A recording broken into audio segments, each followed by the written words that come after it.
Radio Amistad presenta Temas Vitales, un programa para toda la familia. Tratamos temas de sumo interés que le ayudarán en su vida cotidiana. Compartimos principios bíblicos que serán de utilidad para que usted alcance su bienestar personal y familiar. Temas Vitales, con Dolly Martín.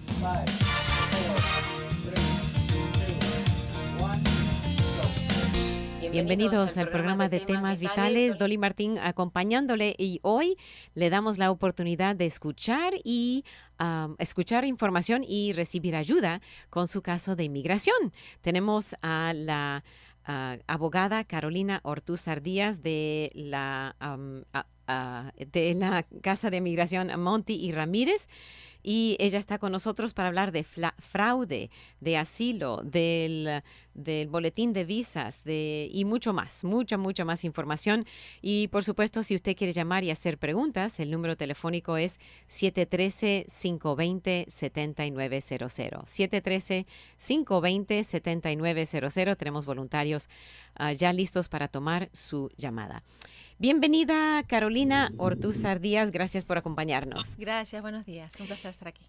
Tenemos información muy importante acerca de no mentir y, bueno, lo que está haciendo la administración acerca de aquellos que han, tal vez no intencionalmente, pero han usado fraude, ¿no? Exactamente. Entonces, hay una intención de la administración, ¿cierto?, de enfocarse a tratar de evitar fraude, pero incluso aunque sea el fraude muy antiguo, incluso llegar a revisar los casos de las personas que incluso se han hecho ciudadanas, y se revisa la historia, y por ejemplo lo que es común es que a lo mejor que la persona se hizo residente y tenía una orden de deportación, o realmente cuando es más serio cuando realmente se descubre que hubo un fraude intencional y se llega a un proceso, cierto, de revocar, de terminar con la ciudadanía de la persona en corte.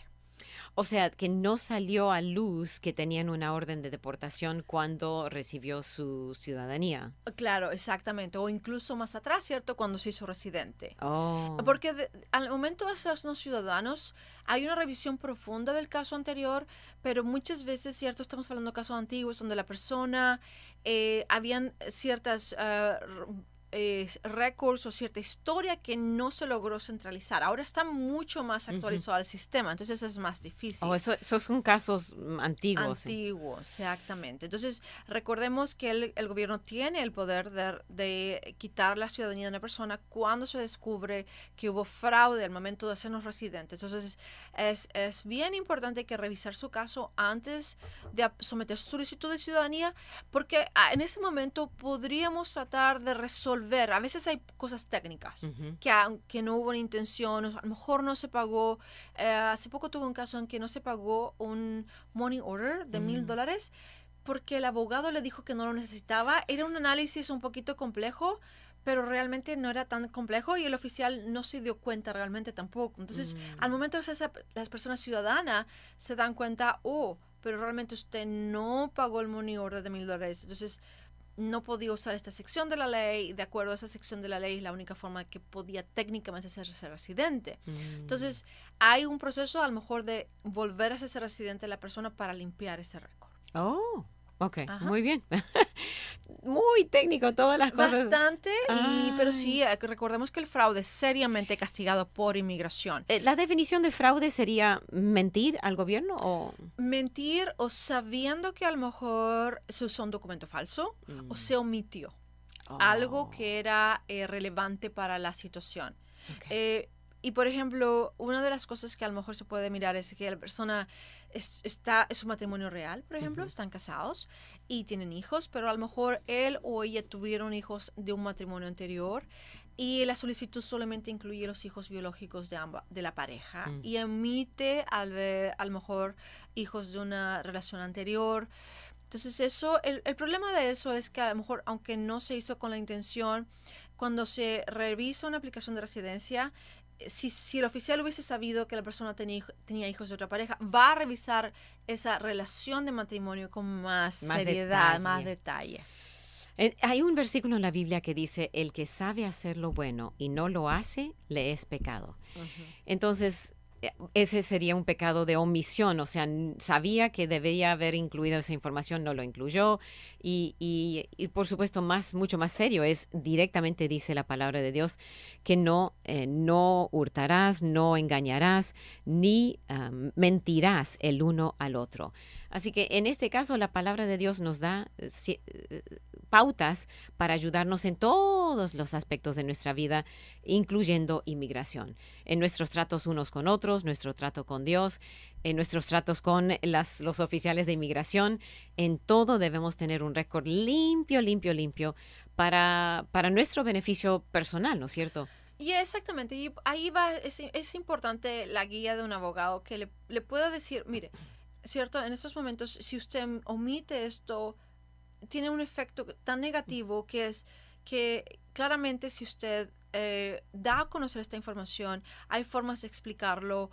A veces las personas son, por ejemplo, arrestadas simplemente por un ticket de tráfico, pero el hecho del arresto hay que darlo a conocer. Y luego se explica, fue por un ticket de tráfico. Y otra vez, el caso es no mentir al abogado, ser honesto. ¿No es cierto que? Exactamente. No solo no mentir con las autoridades, no mentir con su cónyuge, no mentir con otros, pero no mentir a su abogado porque eso le perjudica. No podemos ayudarle. Es preferible que nosotros sepamos antes la situación para poder controlarla. Hay posibilidades de a veces someter perdón, ¿verdad? Entonces hay que tener un control del riesgo, pero sin el conocimiento de esa información es básica. Y el perdón también viene de Dios. Dios perdona cuando nosotros, incluyendo la mentira, incluyendo el fraude, pero requiere humildad y arrepentimiento. Entonces, siempre uno puede, no necesariamente con el gobierno se puede arreglar todo cuando se pide perdón, pero con Dios sí se puede pedir perdón. Hay otro caso de fraude que el gobierno está advirtiendo, ¿no es cierto? Sí, cierto, las comunidades a veces de inmigrantes son un poquito más vulnerables, las personas que son mayores son vulnerables, y entonces cuando estamos un poquito desesperados por nuestros casos de inmigración, nuestros familiares, hay que tener ojo. Acaba de salir un anuncio del gobierno de Estados Unidos dejando saber a las personas que no deben mandar dinero a ninguna persona que les llame por teléfono diciendo que llaman de inmigración. Entonces se está viendo un alto número de llamadas que son un fraude. El gobierno de Estados Unidos no le va a pedir dinero por teléfono. No mande dinero a una persona que no conoce, ni tampoco reciba dinero y eso también de nadie. Porque el problema es que si la persona recibe dinero, por ejemplo, le mandan un cheque y no tiene fondos, sale el dinero de la cuenta o se carga la cuenta, algo que es fraudulento. No conozco exactamente cómo funciona el fraude, pero recibir es tan peligroso como mandar. Oh, wow, ok. Porque pueden estar lavando dinero, por ejemplo. Oh, ok. Yeah. Entonces son transacciones que no se deben hacer a menos que la persona sepa a dónde va y de quién va llegando. Y si tienen una duda, siempre hay que respirar. Pensar, orar y buscar esa guía con la persona, con nuestra propia familia, en quien confiamos también, ¿verdad? Para tener otra opinión antes de tomar una acción que involucra dinero. Muy bien. Y este es un buen momento para mencionar las clases, no sé si se llaman clases, pero que ofrecen ahí en Monty y Ramírez. Sí, y estas charlas son tan importantes porque información es poder, ¿cierto? Entonces sabemos si llaman por teléfono pidiendo dinero, sabemos, es un fraude, o por lo menos investiguemos. Y estas charlas, seminarios que damos tienen ese fin, poder revisar su caso con una consulta gratuita y poder guiarlo a decir, mire, este camino no es bueno, este camino es posible, y usted toma sus decisiones. Tenemos los sábados y miércoles, el primero que viene es el 15 de junio, que ya junio está a la vuelta de la esquina. A la vuelta de la esquina, que casi no se acaba el año. A las 9:30 de la mañana son en la mañanita. Y los miércoles, tenemos un miércoles de cada mes que vendría a ser en junio, el 19 de junio, en la tardecita para después del trabajo, como a las 6 de la tarde. Ok. Entonces, y tienen que llamar para... Y llámenos al 713-289-4546 para reservar su asiento. Y también damos clases gratuitas de ciudadanía para personas que tienen que practicar un poquito de inglés. ¿El mismo día o otro? Los sábados, cada sábado del año que no sea feriado. Ok. Mismo número entonces, y también tienen que llamar para lo de ciudadanía. Es mejor, pueden presentarse, pero solamente para que sepamos y podamos poner la sillita. 713-289-4546. Y las oficinas de Monty Ramírez está localizado al 45 Norte, ¿no? Estamos en la 45 para el norte en Houston, en la 150 de la calle Parker. Ok.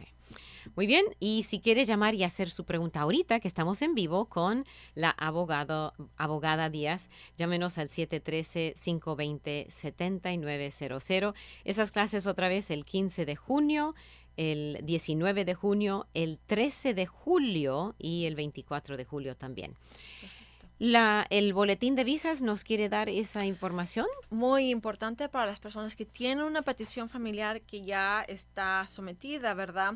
Recordemos que si son peticiones de preferencia que nosotros llamamos, a lo mejor nuestro papá nos pidió que es residente o nuestro esposo residente, entonces dependiendo de quién nos pidió es donde tenemos que mirar las peticiones y, por ejemplo, si mi papá ciudadano me pidió a mí, pero yo ya tengo más de 21 años y soy de México, van en 1997. Si yo fuera, por ejemplo, de Venezuela, Colombia, Sudamérica, Centroamérica, van en el 2012. Okay. Si mi papá me pide, yo estoy casada, entonces cambia la categoría y de México van en 96 y para otros países de Sudamérica, Centroamérica van en el 2006. Perdón, 2006. Y hermanos, por ejemplo, hermanos ciudadanos de México van en el 98, hermanos ciudadanos de Centroamérica, Sudamérica, 2006. Una gran diferencia. Entonces. Muy bien. Y una cosita más, antes de ir a las preguntas y lo demás. El presidente Trump no ha salido nada todavía, pero lo que él está proponiendo, tal vez nos puede compartir algo de eso. Claro, acaba de salir, proponer un tipo de reforma, ¿cierto?, al sistema inmigratorio de Estados Unidos. Recordemos que el sistema inmigratorio de Estados Unidos no ha cambiado en más de 30 años probablemente. Entonces, el sistema migratorio, tal como lo vemos ahora, está basado en peticiones familiares, peticiones a lo mejor de un empleador para obtener la residencia permanente. Entonces, lo que la propuesta es cambiar un poco ese sistema y estar basado como en puntos y lograr traer a personas a Estados Unidos que tienen educación, que puedan demostrar que tengan financiamiento económico, algún respaldo económico, que aprendan, que sepan hablar inglés. Entonces, un poco basado en eso para traer a personas de acuerdo a esta propuesta. Pero eso no afecta a los que ya están aquí. Es difícil saber cómo puede afectar. Solamente tenemos lineamientos generales, ¿verdad? Y no ha sido aprobado. Esto es solo un plan. Es un plan que obviamente va a tener cambios si se llega a alguna propuesta técnica ya con detalles. Pero sí, si se sigue ese rumbo, pensamos que definitivamente va a cambiar un poco, va a dirigirse el sistema a peticiones, en vez de peticiones familiares, dirigidas un poco más fuerte al tema de personas que ya tienen una educación y sepan hablar inglés y con un respaldo económico, para que puedan cumplir con esos puntajes y entrar a Estados Unidos a un sistema de residencia. Okay.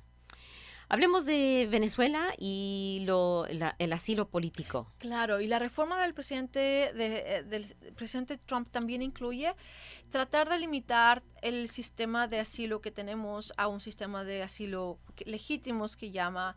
Claramente hay situaciones en que las personas, a pesar de que lamentablemente vengan huyendo de sus países, probablemente esa solicitud de asilo no llega a cumplir los estándares o los elementos técnicos de la ley de asilo. Entonces, y hablando de los casos de Venezuela, ¿verdad? Y por ejemplo, cuando tenemos la guerra civil también de Siria, el hecho de que haya una guerra civil en su país lamentablemente no es suficiente para poder ser exitosos un caso de asilo. Hay que establecer un vínculo en que a lo mejor yo fui perseguida por mi opinión política, ¿ok?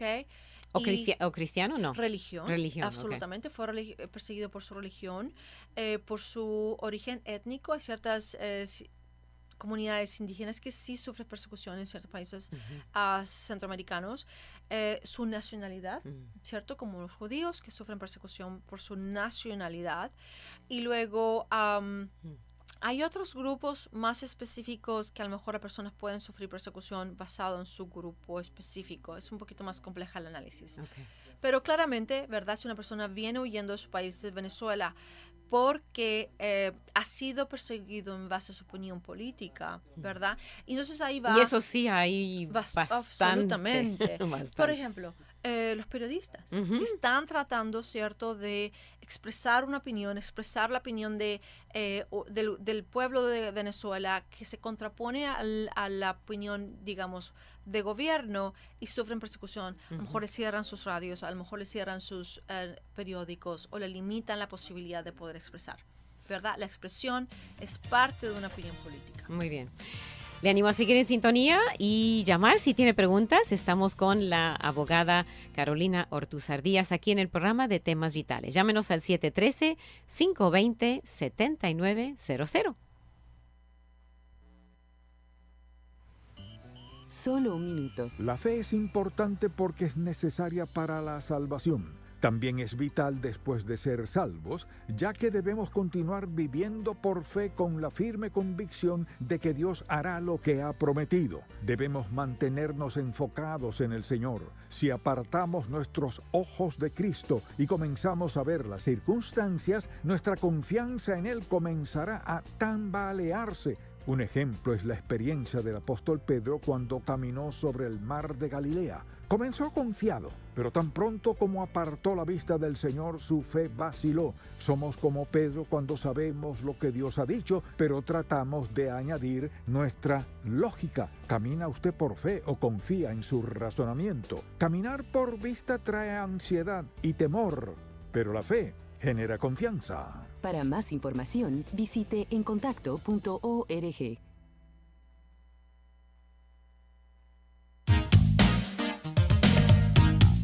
Usted está escuchando Temas Vitales en Radio Amistad. Quédese con nosotros. Con usted aquí en el programa de Temas Vitales. Gracias por acompañarnos. Estamos con la abogada de inmigración, Carolina Ortúzar Díaz, y ella nos ha hablado en el primer segmento acerca del fraude del gobierno tratando de investigar a aquellos que tal vez usaron fraude, mentiras para obtener su green card o ciudadanía. Hablamos de los venezolanos, asilo político, de una alerta de fraude donde le están llamando diciendo que son de la oficina del gobierno o de inmigración y están ofreciendo, bueno, le están pidiendo dinero o ofreciendo dinero. Bueno, ya hemos hablado de todo eso. Hay una cosa más antes de ir a las primeras preguntas y otra vez el número 713-520-7900. Tenga mucha paciencia porque sí llegan muchas llamadas todo de un solo. Vuelva a marcar si suena ocupado. Muy bien, entonces los 50,000 y tal y más que llegaron de Centroamérica. Claro, las caravanas. Las caravanas, eso, las caravanas. Estamos viendo que vinieron varias caravanas, pero de acuerdo a los números que el gobierno ha ofrecido, al parecer ya casi más de 100,000 personas habían entrado para febrero o marzo. Entonces hay un grupo de personas que todavía queda en México esperando poder entrar por los puertos de entrada regulares. Ha habido un gran número de personas que perdió la paciencia, se puede decir así, y trataron y están entrando de manera indocumentada, sin inspección, y hay un gran número de personas siendo detenidas. Entonces, por el gran número de personas detenidas que están permaneciendo en la frontera, están transportando, como ya se había anunciado que podría pasar, están volando, ¿cierto?, a personas desde Texas a Florida y desde Texas a California. Sabemos que, por ejemplo, en Florida van a estar llegando aproximadamente alrededor de 100 personas semanales. A centros de detención allá. A centros de detención. No estoy segura que sí pueden ser centros de detención. Hay centros de detención en Florida y obviamente en California. Entonces ellos van a entrar en procesos de detención, procesos de revisión de su caso de asilo, revisiones de las decisiones del caso de asilo por un juez. Entonces son procesos, ¿verdad? Largos. Un poquito largos. Ahora, hay una decisión que se va a implementar en aproximadamente 30 días del abogado general, que ha dicho que las personas, aunque la persona pase lo que se llama algo como entrevista de temor creíble, no van a calificar para fianza. Entonces van a permanecer detenidas. Entonces toda esta movilización de personas que están detenidas es para empezar a implementar esa nueva decisión legal, ¿verdad? Donde la persona va a permanecer detenida por el resto del tiempo hasta que vea un juez de inmigración y hasta que el juez de inmigración decida efectivamente si la persona tiene una base de asilo. Okay. Entonces, ¿cómo afecta a estos, dice usted, 100,000 ya han entrado? Sí, sí. ¿Cómo afecta eso a los que han estado aquí 20 años? Excelente pregunta, porque la verdad es que yo tengo, por ejemplo, casos ahora que han estado pendientes por casi 4 años en corte y nos acaba de llegar notificaciones para recalendar o reagendar esa cita.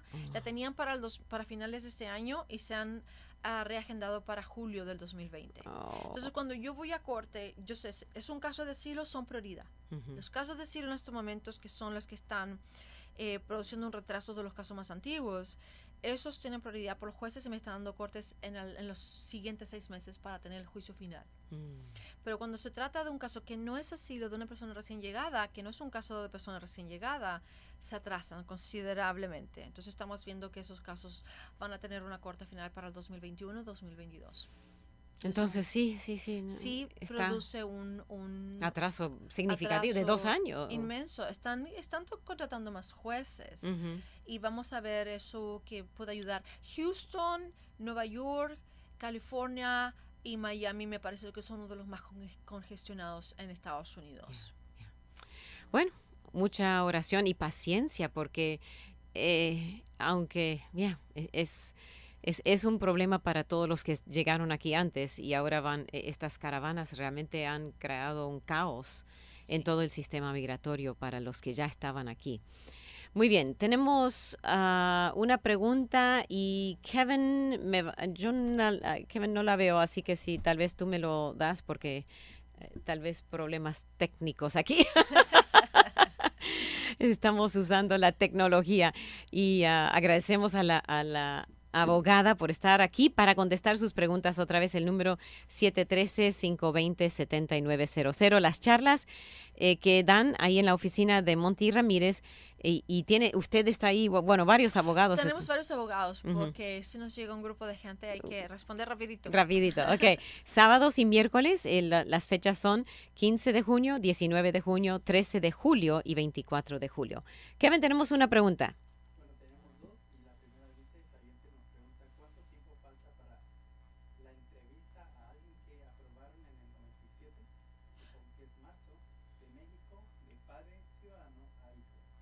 Ok, si el hijo sigue soltero, vamos en agosto del 97, entonces ya debería estar pendiente de su caso. Y hay que tener un poco de ojo porque estos casos a veces se transfieren al Centro Nacional de Visas. Una vez que esta petición se transfiere y el Centro Nacional de Visas se va a comunicar con el peticionario. Si el peticionario se cambió de dirección, hay que actualizar la información de las direcciones, son tan importantes. Y una vez que la visa se hace vigente, que ya hay una visa disponible, el Centro Nacional de Visas se va a comunicar con el peticionario. Si no escucha una respuesta del peticionario, no lo mueve el caso por un año, se puede terminar todo el caso y cancelar. Y si el hijo es soltero, van en 1998, entonces ya debería haber recibido alguna notificación. Y si no la han recibido, por favor comuníquese con el Centro Nacional de Visas o con el Centro de Inmigración. Hay un número de 1-800 que está en cada petición familiar, al fondo, abajito, ¿verdad? Entonces hay que dar el nombre, el número del recibo de la petición para que pueda dar una información actualizada. Ok, muy bien. Muchas gracias, Kevin, por transmitir esa pregunta. Tenemos otra. Quiero saber cuánto cobra para una consulta. Estoy tratando de arreglar mi estatus migratorio. Bueno, precisamente ofrecemos los seminarios que son gratuitos o otorgamos una consulta gratuita al final del seminario para que usted pueda saber y guiarse. ¿Okay? La verdad es que a veces sabemos que las personas han usado un abogado que no les ayudó. Entonces, ganar la confianza de la persona es algo importante para nosotros. Entonces, si podemos guiarla y usted se siente cómoda con nuestros servicios y podemos ayudarle, vamos a ser honestos y vamos a decirle, tome este camino, no tome este camino.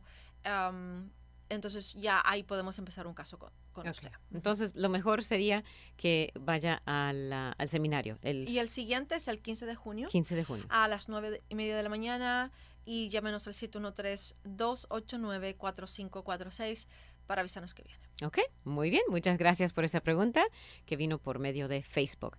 Muy bien, y el número aquí, 713-520-7900. No tenemos más preguntas pendientes. No sé si quiere compartir alguna otra información.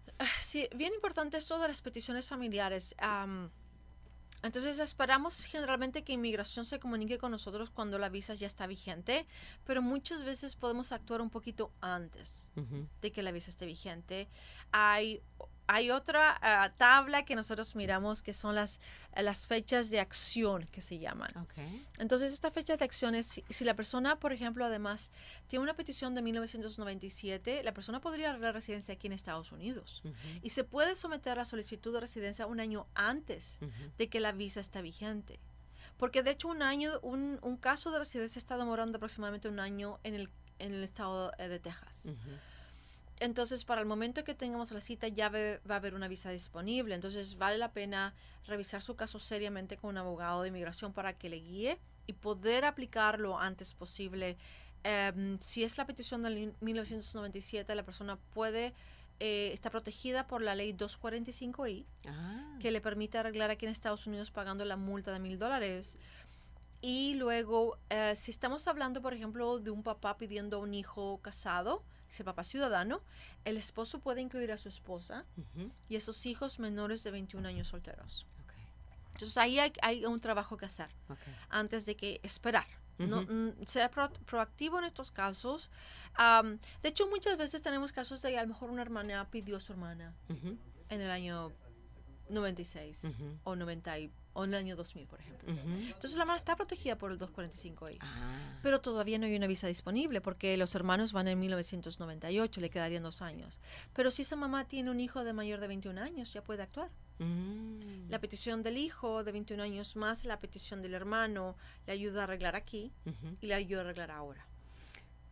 O sea, cualquiera que está esperando una visa, ¿está protegido? No cualquiera, con tal que se haya sometido antes de abril 30 del 2001. Oh, ok. ¿Qué pasó en esa fecha? Porque la sección 245I fue eliminada en esa fecha. Okay. Y solamente las personas que tienen una petición sometida antes de esa fecha podrían usar la ley anterior. Ok. Muy bien. Tenemos otra pregunta. ¿El hijo del padre ciudadano de México es casado? Okay. A ver, pero bueno, sí, creo que es la misma pregunta. Entonces está casado. Si la persona que estamos hablando está casada, es una categoría número 4, van en 1998 y si la petición fue aprobada en el año 97, todavía está protegido por la 245I. Me parece que ya podría someter su aplicación a residencia. Ok, muy bien. Y van llegando, a ver si puedo entender cómo... ¿una hermana puede pedirme si es residente? No. Los hermanos, para poder someter una petición familiar, deben ser ciudadanos. Okay. Su hermano es ciudadano y pidió a su papá. Inmigración le envió una confirmación de aceptación, pero ya pasaron 6 meses y no se han comunicado. ¿Cuál es el siguiente paso? Es interesante porque cuando se somete inicialmente las peticiones de los papás, el caso puede durar 1 año antes que se apruebe. Con tal que ha llegado el recibo, se puede ir en línea y checar el estatus del caso con el número del recibo, que a veces empieza con una M, son 3 letras y luego son dígitos de números. Y va al website o cierto de inmigración, el oficial termina con la GOV, que de gobierno. Es www.uscis.gov y puedes checar el estatus en línea. Ok. Esta amiga de Facebook dice, ¿en qué año va a inmigración lo de la visa U? Vamos muy atrasados con la visa U. La visa U, por ejemplo, tengo casos que fueron sometidos, me parece que a finales del 2014 y ya estamos recibiendo cartas de aprobación. Entonces, 14, 15, 16, 17, 18, 3 a 4 años. Ok, muy bien. Muchas gracias por esa pregunta.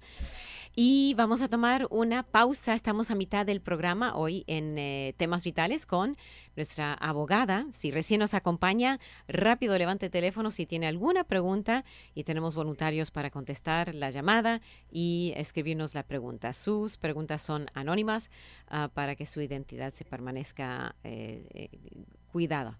Entonces llámenos al 713-520-7900, 713-520-7900. No se olvide también el número telefónico de la firma Monti y Ramírez, 713-289-4546. Cualquier pregunta o para información acerca de las charlas que tienen una vez al mes el sábado y una vez al mes los días miércoles. 15 de junio es el siguiente en día sábado y 19 de junio el día miércoles. Siga en sintonía de Radio Amistad.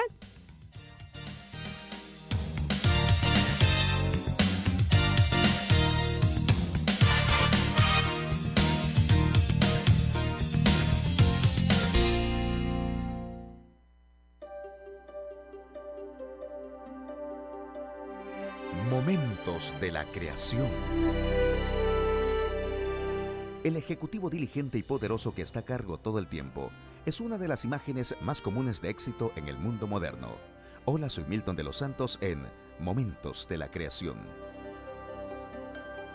Las personas motivadas por el poder tienden a meterse en situaciones estresantes.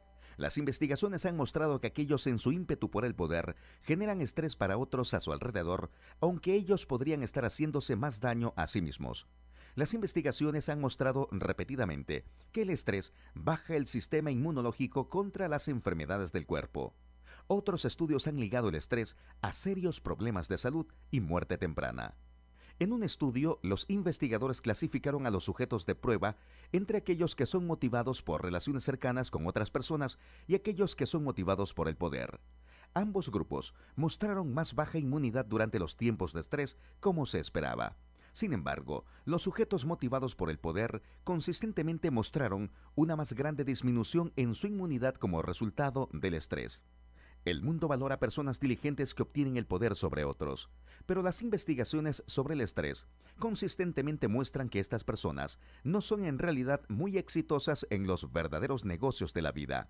Parece que una vida de servicio desinteresado hacia otros en el nombre de Cristo no solo beneficia al reino de los cielos, sino que también beneficia las vidas de los siervos humildes aquí mismo en la tierra. Para una copia de este programa, escríbanos a Momentos de la Creación, P.O. Box 839, Foley, Minnesota 56329, Estados Unidos, y solicite la copia número 319.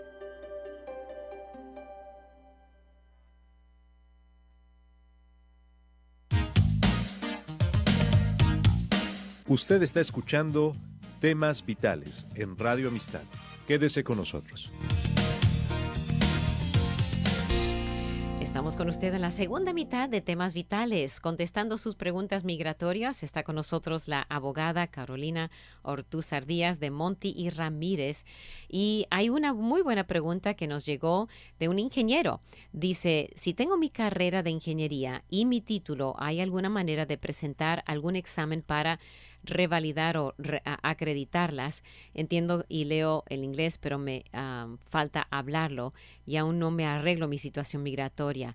¿Qué podría hacer? Y después pregunta cuánto tiempo tarda que un hijo ciudadano pida a sus padres y cuánto tiempo tarda que los padres ciudadanos pidan a un hijo. Es una buena pregunta porque tenemos muchas personas, ¿cierto?, que tienen su educación, tienen su grado académico. ¿Qué puedo hacer con eso? Por ejemplo, de mi propia experiencia, yo soy abogada en Chile, ¿verdad? Pero realmente eso no lo puedo usar en Estados Unidos. Tengo que tener una licencia para poder practicar en Estados Unidos. Y de hecho, para ser abogado, uno tiene que mirar al estado. No hay, cada estado tiene sus propias regulaciones. Entonces usted vino con su título, pero tuvo que hacer todo de nuevo. Yo decidí hacerlo todo de nuevo, volví a estudiar a la escuela de Derecho. Entonces, por ejemplo, algo súper práctico e importante, obtener copias certificadas de sus, que se llama en inglés transcript, o de su récord de estudios, ¿verdad? Muchas veces, si la persona debe regresar a estudiar, se pueden validar ciertos créditos porque, claro, se revisa, ¿cierto?, lo que se estudió afuera y lo que se estudió ahora para poder revalidarlo, y a lo mejor la carrera, en vez de durar 3 años, 4 años, va a durar 2, la mitad. Esa es una forma, volver a estudiar, ¿verdad? La otra forma es, hay ciertas carreras, por ejemplo, como enfermería, que la conozco bien, requiere, si la persona tiene un grado académico de enfermero, se puede hacer una equivalente, ¿cierto?, de lo que estudió, pero siempre va a necesitar un examen aparte para que cumpla con los requisitos de certificación del Estado. Los profesores también. Igual. Los profesores también deben obtener un certificado emitido por el Estado de Texas para poder enseñar, y me parece que se puede hacer se puede usar su grado académico extranjero, pero debe todavía seguir esa certificación. Está excelente que hable inglés, que escriba y lea, porque generalmente esas certificaciones van a pedir primero un examen de inglés, y no es difícil. Si la persona no necesita hablarlo, escribirlo y leerlo es suficiente para pasar esos exámenes.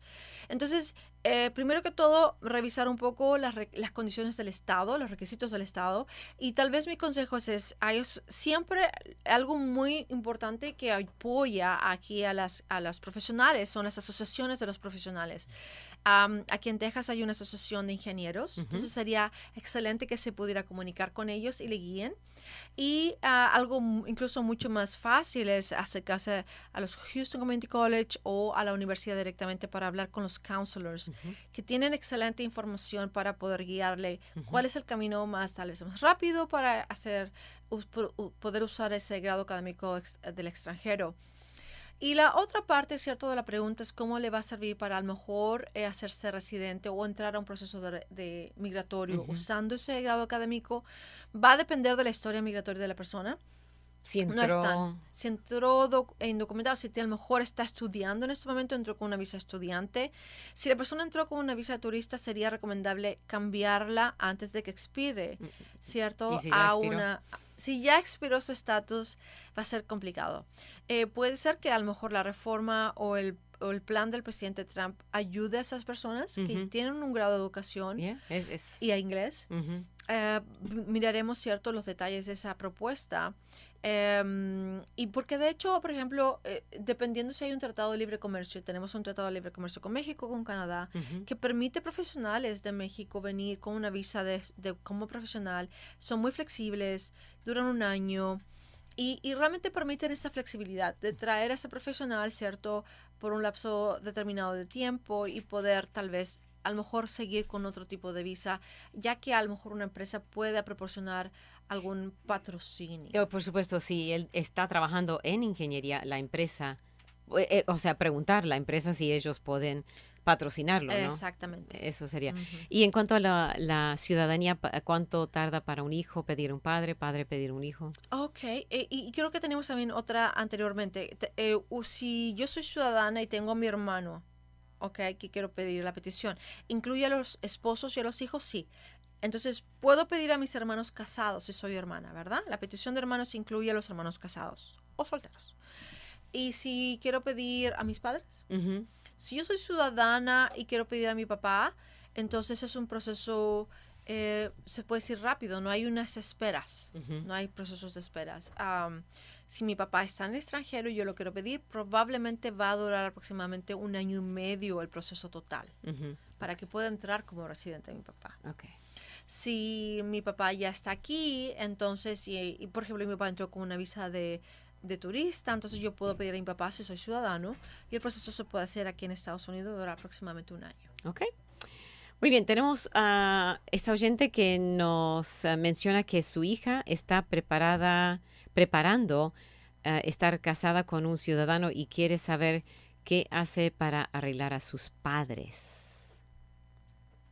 Ok, entonces si tenemos una hija que está en un proceso de residencia y el proceso de residencia está basado en un matrimonio con un ciudadano, esa niña podría hacerse ciudadana en 3 años. Okay.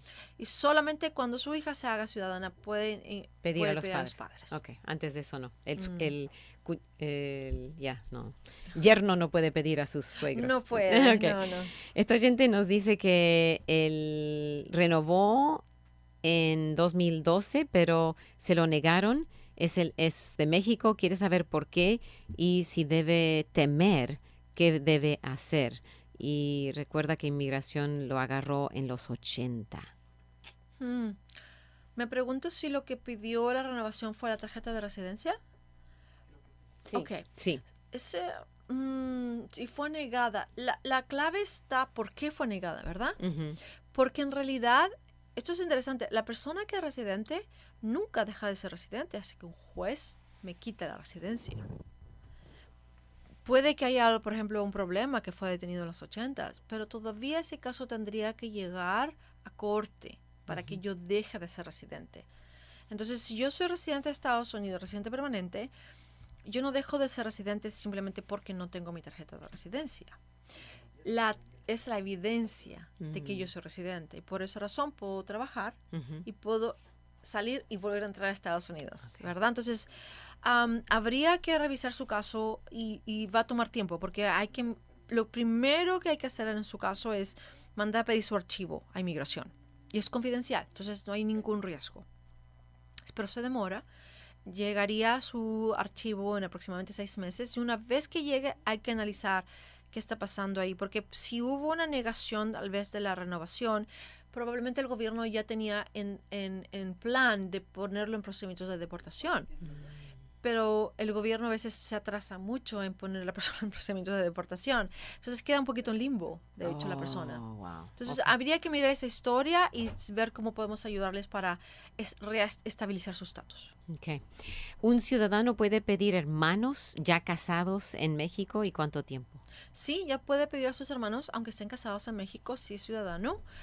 Y demora mucho, demora mucho, porque las peticiones de los hermanos van en 1998, estamos hablando de más de 20 años. Yeah. Ok, gracias por esa pregunta. Otra dice, es ciudadana, le metieron los papeles a su esposo, pero no quiso pedir el perdón.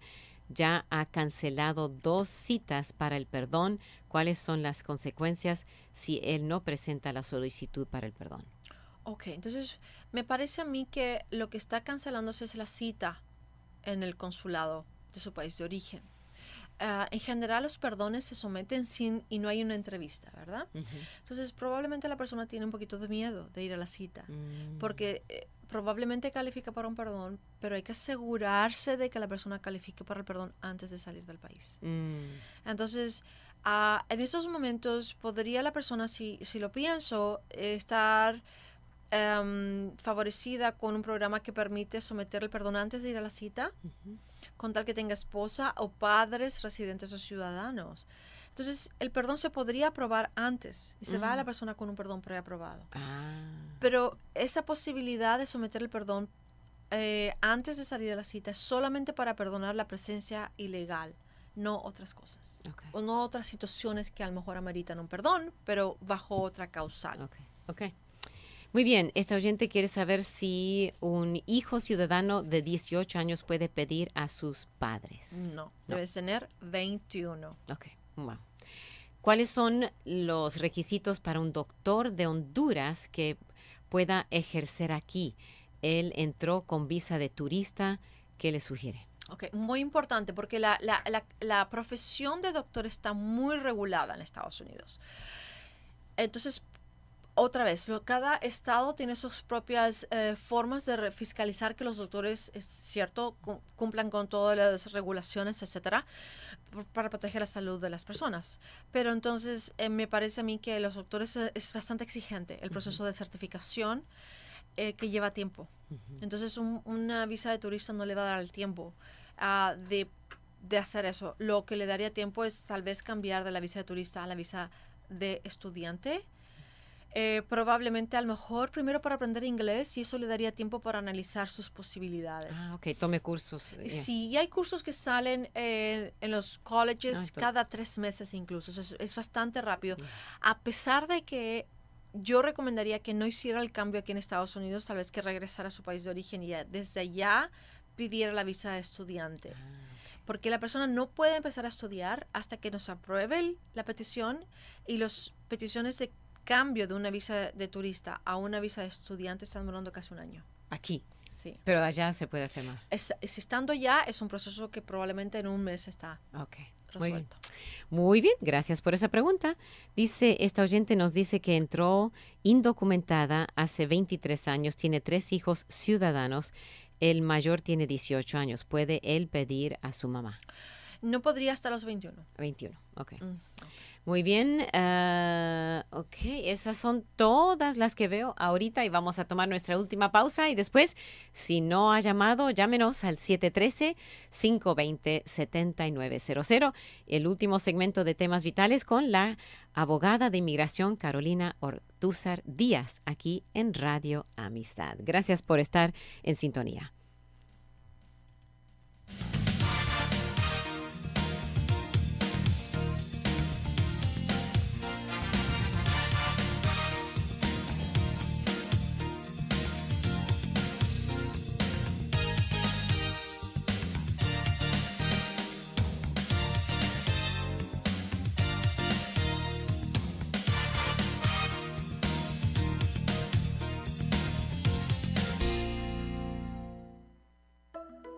Bienvenidos a Respuestas Hoy.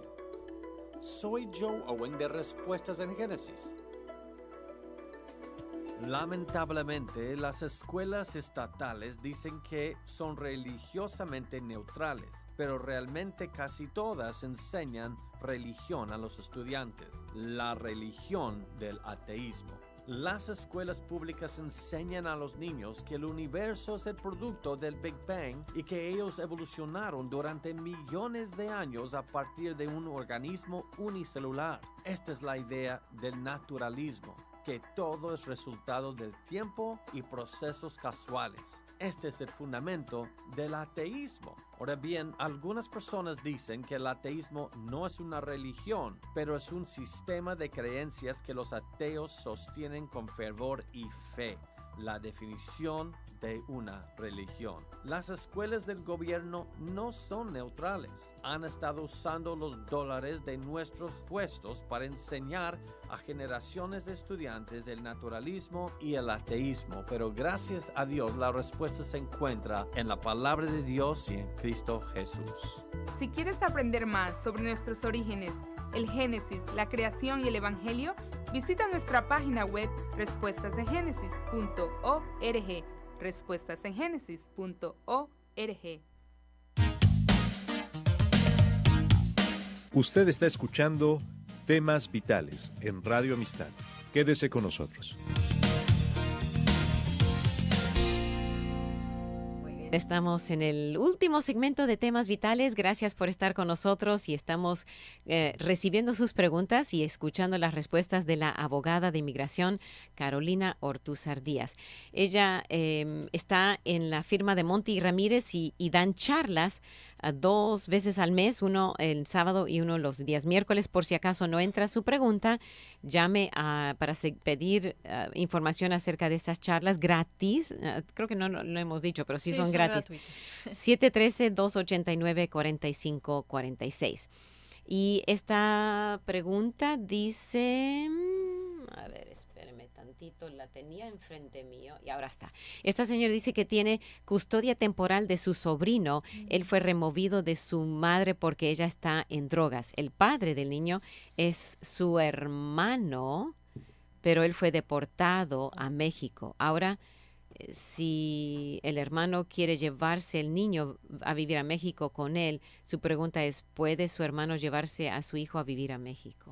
Qué pena, qué difícil, ¿verdad? Yeah. Porque ya veo que esta tía está muy encariñada con el niño. La verdad es que los derechos de los padres son bastante importantes bajo cualquier ley. Leyes de México. Entonces estamos lidiando con 2 leyes aquí, las leyes de Estados Unidos y las leyes de México. Entonces, realmente, para quitarlos, un padre tiene derechos absolutos sobre los niños, realmente. Entonces, ya sea bajo la ley de Estados Unidos y bajo las leyes de México, realmente se sigue el mismo principio. Ahora, ciertas posibilidades, cierto que los jueces puedan determinar que es en el mejor interés del menor no regresar a México. Es el niño ciudadano de Estados Unidos, entonces habría una jurisdicción de parte de un juez y el juez tendría que poner esos 2 elementos a jugar. si el papá fue deportado, pero no significa que eso sea un mal papá, ¿verdad? Entonces, realmente los derechos del padre son fuertes. Son fuertes, ok. Muy bien, dice, entró en 1997 sin documentos, es mexicano, no está casado con la señora con la que ha vivido 10 años, quien es ciudadana. ¿Cómo podría aplicar para su residencia? Bueno, las peticiones de una esposa, ¿verdad? A un esposo extranjero sería la posibilidad. Ahora, no sé por qué no se han casado formalmente. Recordemos que hay aproximadamente 12 estados en Estados Unidos que reconocen algo que se llama common law marriage. Porque la verdad es que a final de cuentas vamos a la intención de las personas. Si si van a una fiesta y dicen, mi esposa, si viven juntos y comparten sus deudas, probablemente ya esa pareja está casada bajo la ley de Texas. Entonces, cuando hacemos un proceso de residencia, todavía hay un paso que es reconocer ese matrimonio de manera formal para propósitos federales, porque a nivel federal no existe un common law marriage. Entonces, si efectivamente la pareja, cierto, es seria y ya están establecido un common law marriage, entonces falta solamente reconocerlo. Y aquí en Texas se hace un proceso que se llama en inglés Declaration of Informal Marriage, que es una declaración del matrimonio que reconocemos que hemos estado casados y se hace de manera retroactiva al momento que realmente ya hicimos nuestra relación más seria. Ahora, si la persona entró indocumentada, eso no significa que va a poder arreglar aquí. Tendría que salir afuera de Estados Unidos. Si es de México a Ciudad Juárez, si es de su país natal, a ver una cita a nivel consular y va a necesitar un perdón. Ahora, también hay otro nivel. Uno quiere no solo la bendición de ciudadanía y residencia, sino también la bendición de Dios. Si usted ha estado viviendo 10 años juntos y no está casado, yo le sugiero que reciba la bendición de Dios y legitimice ese matrimonio delante de Dios. Y después la bendición de Dios va a venir sobre usted y su matrimonio. Y no sabemos hasta dónde llega la bendición de Dios. La bendición de Dios no se puede medir. Entonces, yo le sugiero que busque esa aprobación delante de Dios y también delante de los hombres. Muy bien. Su hijo es residente permanente y tiene que salir constantemente porque su familia vive en su país. En el aeropuerto le dijeron que usara la forma E-131 para que no pierda la residencia. ¿Puede explicar en qué consiste esta forma? Claro que sí. Tenemos, de hecho, muchos clientes que obtienen su residencia permanente por medio de una petición de un trabajo, ¿cierto?, de una compañía, pero luego siguen viajando por negocios. Entonces, eso es común. Entonces, la persona que es residente de Estados Unidos no puede estar afuera de Estados Unidos más de 6 meses sin que provoque una posibilidad de pérdida de la residencia. Entonces, la I-131 es una solicitud que se pide por adelantado para permitir estar afuera de Estados Unidos por un año sin perder la residencia. Es un re-entry permit que se llama. Y se usa y se debe usar específicamente si la persona sabe que va a estar más de 6 meses dentro del próximo año. Eso le permite realmente, incluso puede estar afuera un año con ese permiso sin perder la residencia. Se debe solicitar antes de que se salga de Estados Unidos. Y claramente eso le va a permitir esa flexibilidad. Muy bien, gracias por esa pregunta. Este señor dice que él ha sido divorciado 2 veces y que va a casarse por 3ª vez. Dice que su situación económica es limitada. Su pregunta es, ¿puede él arreglarle documentos a su 3ª esposa y cuáles serían las dificultades que podría tener en caso de tenerlas? Bajo la ley de migración, una persona puede pedir a su esposa actual, ¿cierto? Hay que demostrar, obviamente, que la persona está divorciada, entonces hay que mirar esos documentos. No puede estar casada con 2 personas al mismo tiempo. Y luego, si ya disolvió su vínculo bajo las leyes del estado donde vivió, del país donde vivió, entonces está libre para volver a contraer matrimonio y puede someter una solicitud a su nueva esposa. Entonces, habla él de su situación limitada. Por ejemplo, si él ya había sometido una solicitud por una esposa anterior, va a contar en contra de él en el sentido de que va a tener que mostrar que gana más dinero, ¿verdad? Entonces, La parte porque económica esa es otra importante. previa no se anula. No se anula. Por si yo, por ejemplo, muchas veces sucede que pido a mi papá y a mi mamá, ¿verdad? Entonces, yo para poder apoyar económicamente luego a mi mamá, la petición debe incluir el hecho de que ya pedí a mi papá y tengo que ganar más dinero. Entonces, hay un elemento de análisis para saber cuánto es lo que esa persona debe ganar para hacerse responsable económicamente del inmigrante, del extranjero, su esposa, y que si no gana suficiente, hay formas de solucionar esa situación con un copatrocinador, avalista que también le llaman, o joint sponsor, ¿verdad? Entonces, hay que mirar ¿Tiene la que parte ser alguien económica. de la familia o puede ser cualquier persona? Puede ser cualquier persona, con tal que sea residente ciudadano Okay. y que esté dispuesta a proveer copia de esos impuestos de los últimos 3 y evidencia de que está trabajando actualmente. Entonces, es algo que está cambiando.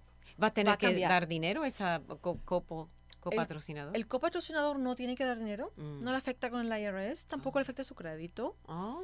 Y, por ejemplo, las únicas veces que hemos visto que esta situación puede afectar al peticionario o al copatrocinador, en este caso nunca lo he visto, pero es si yo pido a mi esposa, ¿verdad? Y me divorcio, y yo la pedí y puse una affidavit of support a una solicitud, la presenté con inmigración y le dije, yo voy a apoyar económicamente a mi esposa, se puede someter al proceso de divorcio.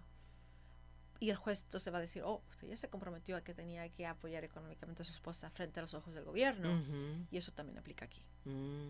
Esos son los tiene que seguir, escenarios. aunque se divorcie, tiene que honrar su palabra. Exactamente.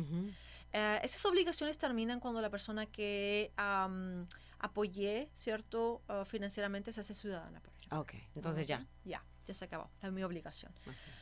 Entonces, recordemos que ahora el gobierno, a pesar de que no ha cambiado la ley, está muy estricto para poder asegurarse de que la persona que viene entrando como nuevo residente no va a ser una carga para el gobierno. Entonces, la parte económica del peticionario es importante. Muchas veces, cierto, si el peticionario a lo mejor ya no gana tanto porque a lo mejor es mayor, pero tiene bienes económicos, propiedades, se puede usar parte de lo que él ya es dueño de la propiedad, solamente un porcentaje, para apoyar y subir lo que gana. O sea, hay un análisis ahí que se puede ayudar. También, por ejemplo, recordemos que las personas que tienen TPS han trabajado legalmente aquí en Estados Unidos. Sí. Y todo eso, ellos mismos pueden ayudar en lo que ganan al peticionario. Ay, qué bueno. Muy bien. Se nos acabó el tiempo. Si usted entró con una última pregunta, le animo a llamar a la oficina de Monty Ramírez para irse a una de estas charlas.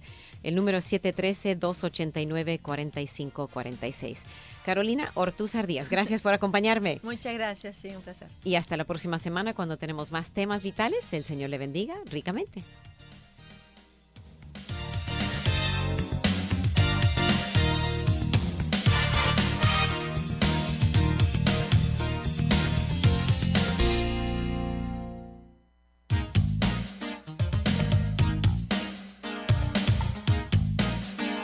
Gracias por escuchar y participar en Temas Vitales. Si desea una copia del programa, visite la página web radioamistad.net, radioamistad.net, o escríbanos al 2424 South Boulevard, Houston, Texas 77098. 2424 South Boulevard, Houston, Texas 77098. Nuestro correo electrónico es amistad@radioamistad.net, amistad@radioamistad.net, o llámenos al 713-520-7900, 713-520-7900.